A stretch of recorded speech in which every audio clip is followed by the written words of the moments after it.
বয়া M1 microphone যে নতুনভাবে যেভাবে অনলাইনে অথেন্টিক কিনা অনলাইনে কীভাবে ভেরিফাই করা যায় সেটাই আমি এখন দেখাতে যাচ্ছি। এটি আগে একটি প্রসেস ছিল, এখন নতুন প্যাকেটে নতুনভাবে এটি ভেরিফাই করতে হয়। তো এখানে আসলে অনেক সময় খুঁজে পাই না, আমি এখানেও হালকা উঠিয়ে রেখেছি। এটি উঠানো একটু মুশকিল, সাবধানে উঠাবেন।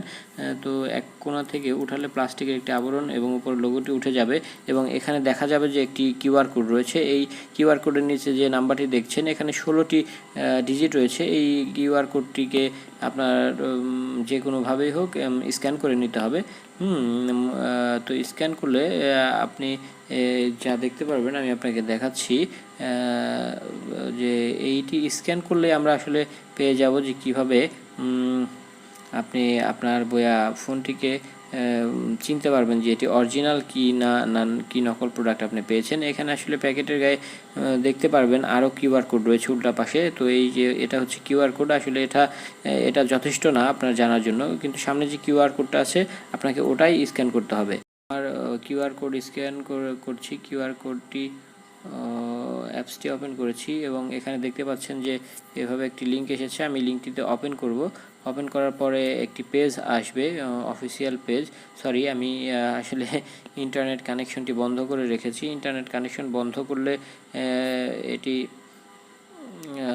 কখনোই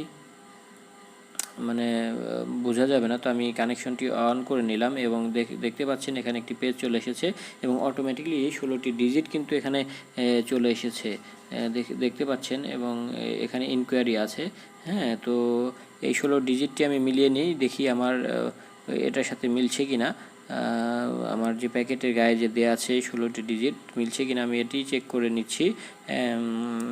তো হ্যাঁ, ঠিক আছে, যতটুকু চেক করেছি তার মোটামুটি সবটুকুই ঠিক আছে। 16টি ডিজিট, হ্যাঁ, তো দেখা যাচ্ছে যে আমার 16টি ডিজিটই এখানে ঠিক পাচ্ছি। এখন আমি যেটা করব যে ইনকোয়ারিতে দিলাম। ইনকোয়ারি দেওয়ার পরে এখানে দেখাচ্ছে যে congratulations on your purchase of authentic বয়া প্রোডাক্টস।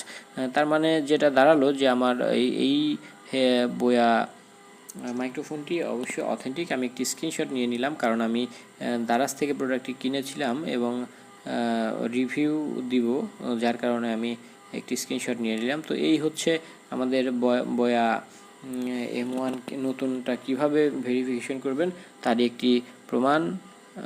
ধন্যবাদ সবাইকে।